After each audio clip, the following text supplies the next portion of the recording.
Oke, Assalamualaikum warahmatullahi wabarakatuh. Waalaikumsalam warahmatullahi wabarakatuh. Oke ya, jadi pada kesempatan siang hari ini kita akan mulai materi pembelajaran pada kesempatan hari ini, yaitu adalah membahas mengenai TPS kuantitatif. Oke, TPS itu adalah merupakan tes kemampuan skolastik, ya. Jadi kalian akan diukur bagaimana. Jadi kalau misalkan di kelas 12 sangat dibutuhkan untuk menghadapi yang namanya ujian UTBK. Nah, konsep pembelajaran kita adalah review materi. Kenapa? Karena materi yang kita ajarkan di sini itu adalah materi yang sudah kalian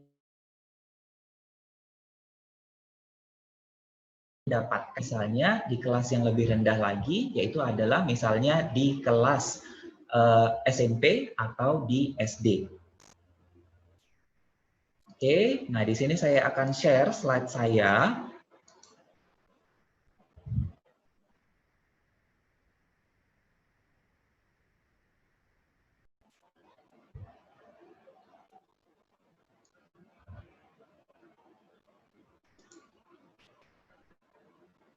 Oke, jadi yang kita bicarakan itu adalah sistem bilangan real.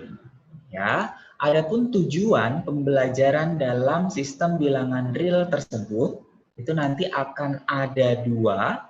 Yang pertama adalah diharapkan setelah menempuh pembelajaran ini, kalian mampu menjelaskan sistem bilangan real. Nah, yang kedua, yang paling penting adalah kalian mampu menyelesaikan masalah-masalah yang berkaitan dengan sistem bilangan real tersebut. Oke, nah kita langsung saja bahas. Di sini saya akan paparkan bagan dari sistem bilangan real itu sendiri. Jadi, sistem bilangan real itu adalah merupakan induk dari beberapa bilangan. Bilangan real dibagi menjadi dua, bilangan rasional dan bilangan irasional. Bilangan rasional itu adalah merupakan bilangan yang bisa dibentuk dalam bentuk A per B. Di mana nanti di sini adalah B-nya itu tidak boleh sama dengan 0. Karena kalau misalkan B-nya 0, maka nanti penyebutnya jadi 0. Di dalam matematik, penyebut itu tidak boleh 0. Nah, sedangkan bilangan irasional adalah lawannya. Berarti bilangan yang tidak bisa dibentuk dalam bentuk A per B. Biasa disebut sebagai bilangan desimal tidak berulang. Maka contoh daripada bilangan irasional itu adalah pi. Pi ini biasa kita buat dalam bentuk 3,14. Nah, 3,14 atau 22/7 itu sebenarnya adalah merupakan nilai pendekatan karena pi itu sendiri tidak bisa disajikan dalam bentuk pecahan. Jadi, kesepakatannya adalah supaya memudahkan dalam perhitungan, maka dibuat menjadi 3,14 atau 22/7. Tapi di beberapa buku cetakan luar negeri itu ya dituliskan saja pi. Jadi misalnya luasnya adalah 49 pi gitu. Pi-nya nggak diganti ya karena pi itu adalah merupakan bilangan irasional. Atau bentuk akar.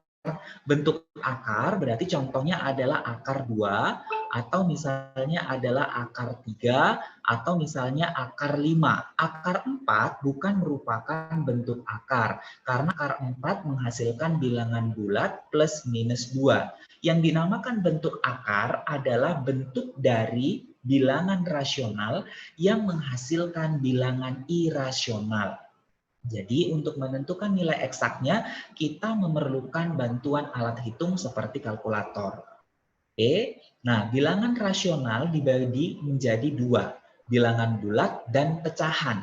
Bilangan bulat itu ada genap ganjil, jadi genap ganjil itu bisa positif, bisa negatif ya. Lalu kemudian pecahan. Pecahan itu ingat bahwa pecahan ini ada pecahan biasa, campuran, persen, dan desimal. Pembahasan mengenai pecahan akan dibuat dalam pertemuan yang berikutnya. Maka contohnya misalnya adalah 1/8, atau misalnya 1/8 mau diubah ke dalam bentuk pecahan desimal, berarti 0,125. Atau misalnya kita buat lagi misalnya dalam bentuk persen, berarti 12,5% gitu ya. Atau kalau misalnya pecahannya kita ubah, misalnya pecahannya adalah jadi pecahan campuran nih misalnya. Campuran misalnya adalah 7 dicampur, berarti antara bentuk pecah sama yang namanya bilangan bulat ya, berarti jadi 7 lalu kemudian setengah misalnya kayak gini. Oke. Nah, lalu bilangan bulat. Bilangan bulat itu dibedakan menjadi 2, bilangan bulat negatif dan cacah. Cacah adalah bilangan yang dimulai dari 0, 0, 1, 2, 3, dan seterusnya. Maka bilangan cacah itu dibedakan menjadi 0, jadi 0, angka 0 saja, lalu kemudian bilangan bulat positif atau disebut sebagai bilangan asli. Bilangan asli itu dimulai dari 1, 2, 3, sampai menuju tak hingga.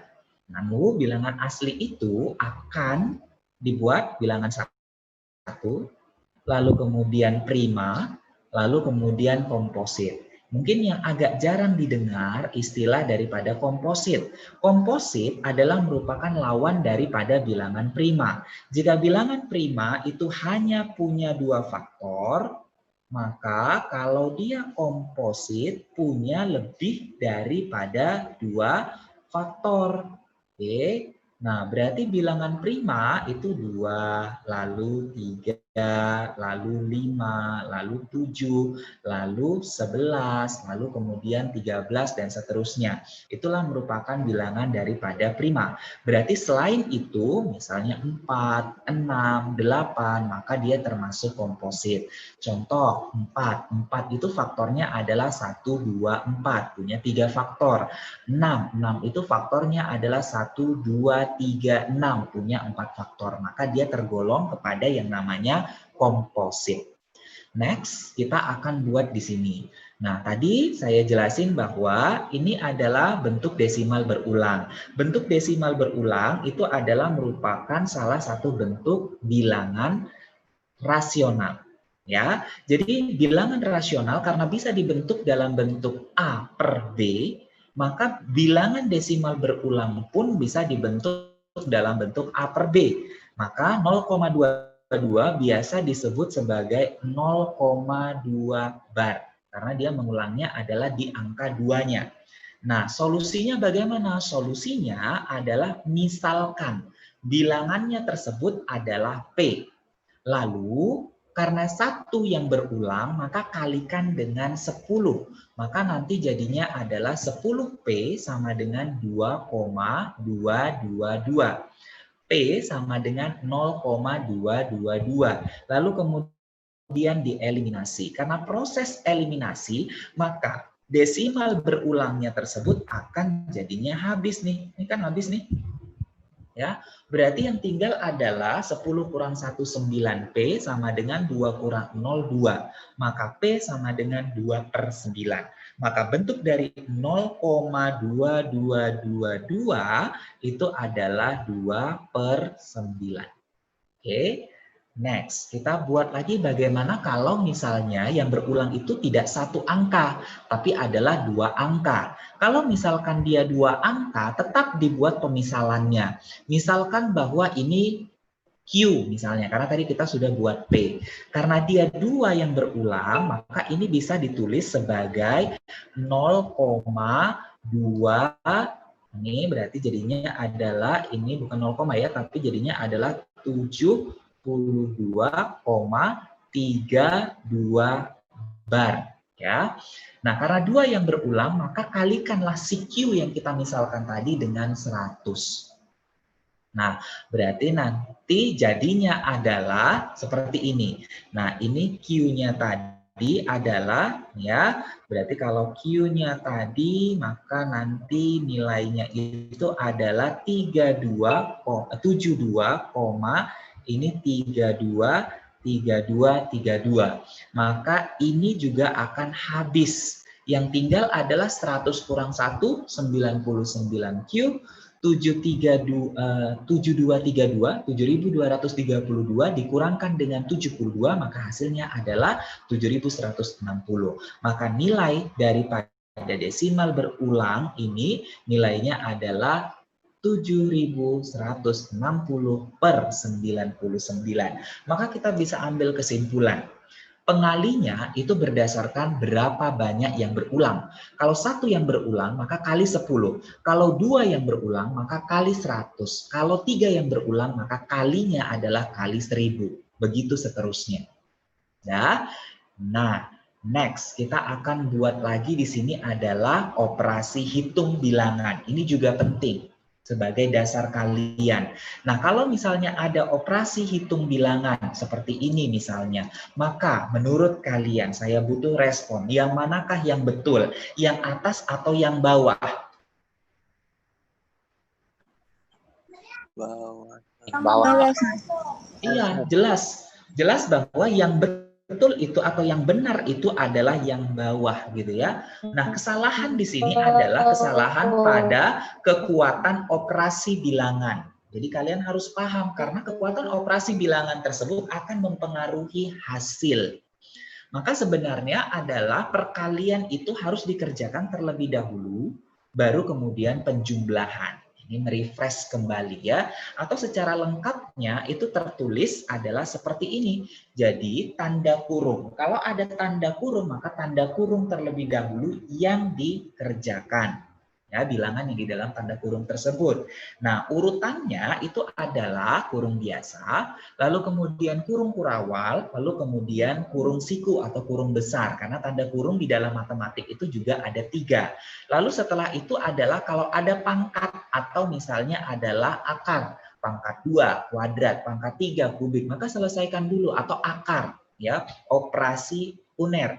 Dia hanya membutuhkan satu bilangan. Itu dia. Berarti kerjakan dulu akar atau pangkat. Lalu kemudian setelah itu baru masuk ke operasi hitungnya kali atau bagi. Karena sama kekuatannya. Lalu yang terakhir dikerjakan itu adalah tambah atau kurang. Nah, berarti kalau misalkan dia kali atau bagi muncul secara bersamaan, maka kerjakan dulu mulai dari kiri yang awal duluan. Tapi kalau kali sama tambah, maka jelas yang dikerjakan duluan adalah perkalian. Kecuali dia dihubungkan dengan tanda kurung tambahnya. Maka tetap yang dikerjakan adalah tanda kurung terlebih dahulu. Oke, itu reviewnya ya. Baru kemudian review yang terakhir yaitu adalah di sini, yaitu adalah sifat operasi hitung. Nah, sifat operasi hitung itu akan memudahkan kita bahwa sebenarnya ada 3 sifat operasi hitung. Yang pertama yaitu adalah sifat komutatif. Kalau sifat komutatif berarti sifat komutatif dia dibalik-balik. Jadi dia akan sama nilainya jika operasi tersebut adalah operasi penjumlahan dan perkalian. Sifat komutatif tidak berlaku pada bagian ataupun pengurangan. Jadi dia penjumlahan dan perkalian saja. 3 kali 2 ya sama aja dengan 2 kali 3 gitu ya. Atau 1 tambah 2 ya sama saja dengan 2 tambah 1. Next, sifat asosiatif. Kalau asosiatif berarti dia pengelompokan. Ini juga berlaku pada penjumlahan dan perkalian saja. Jadi A tambah B tambah C bisa dikerjakan duluan A tambah B, lalu kemudian ditambah C, atau B tambah C duluan, lalu kemudian ditambahkan dengan nilai A. Ya, atau A kali B kali C itu bisa dibuat adalah B kalikan dengan C duluan, baru kemudian dikalikan dengan A. Ya, saya rasa di sini tidak menjadi masalah, hanya mengulang kembali. Lalu kemudian yang ketiga yaitu adalah sifat distributif. Kalau sifat distributif berarti distribusi, penyebaran, disebarkan. Jadi kalau A kali dalam kurung B tambah C, maka jawabannya adalah A kali B tambah A kali C. Lalu A kali B kurang C, maka nilainya adalah AB kurang AC. Inilah merupakan sifat-sifat dari operasi hitung bilangan. Ya, selesai untuk review materi kita yang pernah kalian dapatkan di SD dan SMP. Nah, sekarang kita akan bahas soal-soal yang pernah muncul pada tes TPS. Ya, nah pada tes TPS tersebut soalnya adalah contohnya seperti ini. Ya, yang berkaitan dengan bilangan tersebut. Nah, berarti nanti adalah misalnya yang pertama nih, dikatakan bahwa X adalah bilangan genap. Oke, kita note dulu di sini. Lalu kemudian Y adalah merupakan bilangan ganjil. Lalu kemudian yang ditanyakan adalah manakah yang merupakan bilangan ganjil. Nah, ini sebenarnya konsepnya hanya kecepatan berhitung saja dan bagaimana teknik kita untuk cepat menghitung. Jelas bahwa kita harus ambil satu nilai X dan satu nilai Y. Nah, ambillah nilai-nilai yang kecil kalau kita mau substitusi. Kenapa? Karena lebih mudah mengoperasikan bilangan yang kecil dibandingkan dengan mengoperasikan bilangan yang besar. Contoh misalnya saya ambil X di sini adalah sama dengan 2 misalnya. Lalu kemudian Y-nya katanya adalah merupakan ganjil. Berarti Y-nya misalnya adalah sama dengan 1 supaya gampang. Ya. Nah, berarti untuk yang A itu nilainya menjadi gimana nih? Berarti untuk nilai yang A tersebut berarti nanti jadinya adalah 2 tambah 1 gitu ya.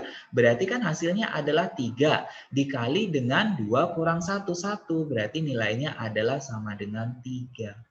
Oke, berarti yang manakah yang ganjil? Maka yang ganjil langsung ketahuan A. Kalau misalnya kalian langsung dapat nilainya seperti ini, maka untuk menghemat waktu kalian tidak perlu lagi mengetes semua opsi pilihan jawaban. Karena mengetes opsi pilihan jawaban itu hanya akan membuang waktu.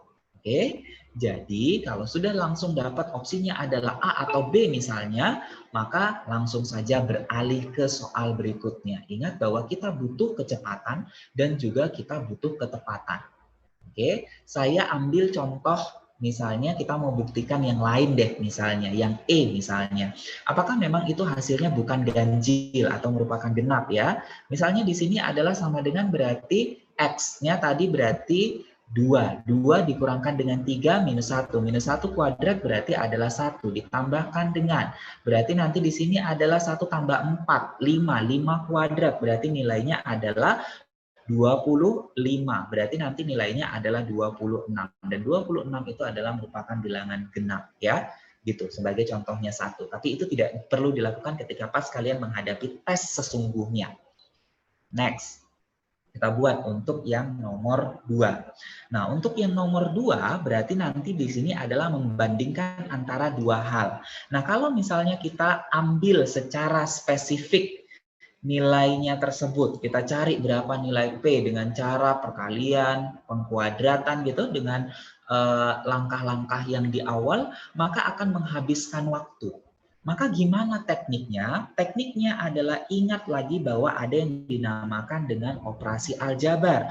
Operasi aljabarnya adalah jika A ditambahkan dengan B itu dikali dengan A dikurangkan dengan B, maka ini hasilnya itu adalah A kuadrat dikurangkan dengan B kuadrat. Gitu ya.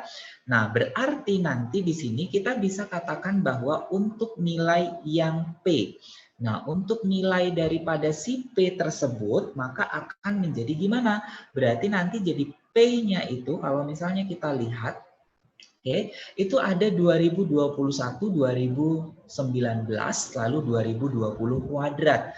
Maka jika saya ubah di sini 2021, saya mau ubah nih. Berarti jadinya ubahnya gimana? Berarti 2020 ditambahin sama 1, lalu dikali dengan 2020 dikurangin sama 1, dikurang 2020 kuadrat ditambah sama 1 gitu ya. Nah, berarti kan ini hasilnya gimana? Hasilnya adalah 2020 kuadrat dikurangin sama 1 kuadrat 1 dikurangkan dengan 2020 kuadrat ditambah sama 1. Nah, artinya apa? Artinya bahwa ternyata nilai ini tuh bisa habis. Ini juga habis kan? Semuanya habis. Nah, berarti nilai P-nya berapa? Nilai P-nya berarti nilainya adalah 0. Nah, lalu yang kedua yaitu adalah dengan bagaimana dengan nilai Q-nya nih. Kalau nilai Q-nya kita lihat di situ adalah angka yang mendekati adalah 2000. Karena di situ 2000 kuadrat berarti nanti Q-nya itu adalah 2000 kuadrat lalu dikurangkan dengan 2001. 2001 berarti 2000 ditambah 1 dikali dengan 2000 dikurangkan dengan 1. Oke, berarti nilainya adalah, maka jadinya adalah 2000 kuadrat dikurang dengan, ini berarti jadinya adalah dalam kurung ya, karena dia kurang. Berarti 2000 kuadrat dikurangin sama 1. Nah, artinya kalau kurungnya dibuka, berarti 2000 kuadrat dikurang 2000 kuadrat ditambah 1. Maka hasil akhirnya itu adalah 1. Oke, jelas bahwa dari sini P itu adalah lebih kecil daripada Q. Karena P-nya 0 dan Q-nya itu adalah 1. Oke, berarti jawabannya adalah yang B. Gitu nilainya. Oke, jadi pikirkan dulu sebelum kita menjawabnya supaya akan menjadi lebih mudah arahnya kemana nih untuk soal yang nomor 2. Oke, paham kira-kira? Saya butuh Oke. Oke, thank you ya. Next, kita lanjutkan lagi untuk yang nomor 3. Kadang-kadang kita lihat bahwa operasi hitung tambah, kurang, kali, bagi itu dibuat dalam bentuk simbol. Ini juga adalah merupakan bentuk lain daripada soal TPS. Jadi simbolnya itu pasti akan didefinisikan di soal. Jadi tidak pernah simbolnya tidak didefinisikan di soal. Nah, definisinya itulah yang harus kita ikuti. Ya, karena definisinya itu adalah merupakan aturannya. P bintang Q adalah P tambah Q dikali dengan P kurang 2 ditambah dengan Q. Oke, berarti bilangan pertama tambah bilangan kedua, bilangan pertama kurang 2 ditambah dengan bilangan kedua. Lalu kemudian katanya adalah jika A bintang 2 itu nilainya sama saja dengan 0 bintang daripada si A. Kalau misalkan dia adalah seperti ini bentuknya, maka nanti jadinya gimana? Berarti kita ikuti. Berarti bilangan pertama tambah bilangan kedua, kan gitu ya? Berarti nanti dari sini adalah A ditambah dengan 2. Oke, karena dia bilangan kedua. Lalu kemudian di situ bilangan pertama A dikurangkan dengan 2. Jadi 2 itu bukan bilangan keduanya, tapi karena memang definisinya 2. Ditambah dengan bilangan kedua, berarti 2 di sini sama dengan bilangan pertama 0, ditambah dengan bilangan kedua itu adalah A, dikali dengan bilangan kedua itu adalah A dikurangkan dengan 2, ditambah dengan bilangan kedua. Ini artinya ketelitian sebenarnya di sini. Dan kecepatan. Berarti nanti ini seperti biasa tadi perkaliannya, berarti nanti hasilnya adalah A kuadrat dikurangkan dengan 4, ditambahin sama 2. Lalu kemudian nilainya adalah berarti 0 tambah A berarti A dikali dengan, ini berarti dia, oh ini tadi bilangan pertama ya, bilangan pertama itu 0, di sini 0 dikurangkan dengan 2. Oke, berarti ini bukan A tetapi adalah 0, di sini karena bilangan pertamanya 0, 0 kurang 2 minus 2 dikali A, berarti minus 2A ditambah dengan A. Oke, kita selesaikan. Kalau misalkan kita selesaikan jadi persamaan kuadrat ya, berarti jadinya adalah A kuadrat, lalu di sini adalah minus A, berarti nanti ditambah dengan si A, lalu kemudian 4 dikurangkan dengan, minus 4 tambah 2, berarti menjadi minus 2. Di sini adalah minus 2, ini nilainya adalah sama dengan 0 gitu ya. Nah, berarti tinggal pemaktoran. Kalau pemaktoran berarti hasilnya adalah A ditambah 2, lalu kemudian A dikurangkan dengan 1. Ini nilainya adalah 0. Oke, nah berarti nilai A-nya berapa? A-nya berarti sama dengan minus 2 atau yaitu adalah A-nya sama dengan 1. Oke, jadi ada dua nilai daripada si A tersebut. Berarti nilai A yang memenuhi yaitu adalah yang A, gitu ya. Berarti jawabannya juga A di sini. -2 atau 1, gitu. Bentuknya adalah dalam bentuk definisi daripada simbol. Lalu kemudian yang keempat. Nah, kalau misalkan untuk yang nomor 4, manakah yang merupakan penjumlahan dari dua bilangan asli? Nah, kan kita berarti harus tahu dulu bilangan asli. Nah, berarti bilangan asli tadi bilangan yang dimulai daripada 1 dan bentuknya bulat. Ya, berurutan. Itu juga penting di sini. Jadi ada dua kata kunci, katanya adalah bilangan asli dan dia harus berurutan. Oke? Nah, berarti bilangan asli kalau dia berurutan, maka beda antar barisan bilangan asli itu adalah 1. Ya, misalnya 2 jadi 3, kan berarti tambah 1. 3 jadi 4, berarti kan tambah 1. Berarti kita bisa misalkan bahwa kalau dua bilangan asli berurutan, maka bentuknya itu adalah A, dan selanjutnya adalah A tambah 1. Berarti kalau dijumlahkan, berarti ditambah dengan A tambah 1. Berarti bentuk ini itu sama saja dengan 2A tambah 1, gitu ya. Nah, berarti bentuknya adalah 2A tambah 1. Maka kalau 2A tambah 1 ini dites ke bilangan yang pertama, berarti nanti jadinya adalah 2A ditambah sama 1, itu nilainya adalah 5083. Maka di sini adalah 2A itu sama dengan 5082. Nah, sebenarnya kita tidak perlu tahu berapa nilai A secara spesifik. Karena kita hanya disuruh untuk memerintahkan apakah ini adalah merupakan jumlahnya. Gitu ya. Nah, 5082 adalah kelipatan dari 2. Kenapa saya tahu? Karena lihat aja angka satuannya yang di belakang. Satuannya itu genap. Berarti dia habis dibagi dengan 2. Ya, kalau misalnya mau kita bagi nih, berarti 5082 mau dibagi sama 2. Berarti nanti nilainya adalah 2, kan gitu ya. Lalu kemudian 5, lalu kemudian di sini adalah 4, kemudian di sini adalah 1. Oke? Nah, itu berarti bilangan pertama. Berarti bilangan keduanya adalah A tambah 1. Berarti 2, 5, 4, 2 kan? Tambah 1. Nah, kalau misalnya kita mau buktikan, berarti nanti hasilnya berapa?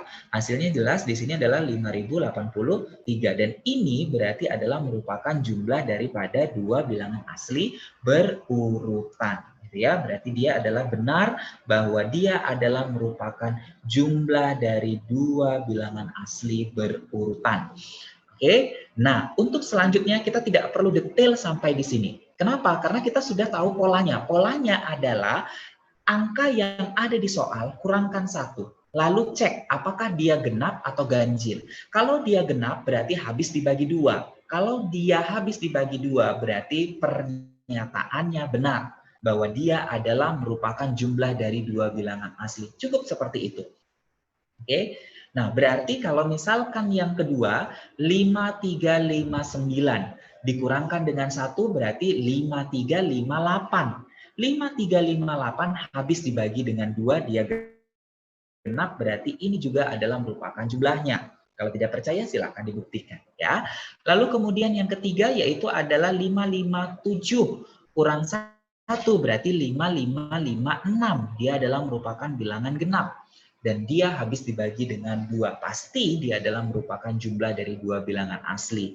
Tapi dengan yang nomor 4, 5886. Kalau dikurangkan dengan 1 berarti jadinya adalah 5885. Gitu dia. Berarti dia ganjil. Kalau dia ganjil nggak habis dibagi dengan 2. Nanti hasilnya koma, desimal.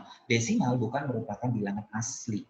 Oke, berarti yang manakah yang merupakan penjumlahan dari dua bilangan asli, maka hasilnya adalah 1, 2, dan 3. Ya, berarti yang keempat tidak. Jadi tidak perlu spesifik sekali mencarinya. Mencari boleh untuk yang pertama sebagai dasar kita untuk menemukan pola. Jadi polanya yang diketahui. Next, ini adalah merupakan yang terakhir. Ya, kalau misalkan dia yang terakhir, berarti nanti jadinya adalah, oke, Berarti di sini manakah yang merupakan faktor prima? Kalau misalkan dia faktor prima, berarti lihat, berarti dia adalah merupakan bilangan prima gitu ya. Kalau misalkan dia adalah merupakan bilangan prima, berarti nanti dari sini menjadi, kalau misalkan kita faktorkan 3, 1, 5 secara cepat, berarti nanti dibagikan dengan 3, berarti di sini adalah 105, lalu kemudian dibagi dengan 3, berarti nanti jadinya adalah 35 gitu ya. Lalu kemudian dibagi dengan 5, berarti 7, berarti faktor primanya adalah 357. Berarti 3 dan 7. 15 dan 21 dia adalah faktornya tapi tidak merupakan faktor prima. Faktor prima artinya faktor dari bilangan dan merupakan bilangan prima. Maka jawaban untuk yang nomor 5 adalah 1 dan 3 yang benar. Gitu. Cepat kan? Gitu. Atau kalau misalnya nomor 5 ini sebenarnya tidak perlu dihitung juga bisa. Kenapa? Karena kita hanya cek saja yang mana yang merupakan bilangan prima. Bilangan prima adalah 3 dan 7. Lalu kemudian bagikan dengan 315. Apakah 3 habis membagi 315? Jika iya berarti dia benar. Apakah 7 habis membagi 315? Jika iya berarti dia benar. Oke? Itu dia. Ya, jadi itu kira-kira untuk pertemuan pertama kita. Oke, lalu kemudian silakan cek di psikologinya. Nanti di situ ada folder baru, namanya adalah TPS kuantitatif. Sudah saya siapkan. Di situ ada modul secara lengkap. Jadi kalian bisa baca modulnya. Lalu kemudian kalian kerjakan soal-soal yang ada di psikologi tersebut. Ada 10 soal dikerjakan dalam waktu 15 menit dan kesempatannya adalah 2 kali. Penilaiannya adalah penilaian yang tertinggi. Oke, saya harapkan terus-menerus berlatih. Jaga kesehatan. Saya akhiri. Wabillahi taufiq wal hidayah. Assalamualaikum warahmatullahi wabarakatuh. Waalaikumsalam warahmatullahi wabarakatuh. Thank you, sir. Thank you, Pak.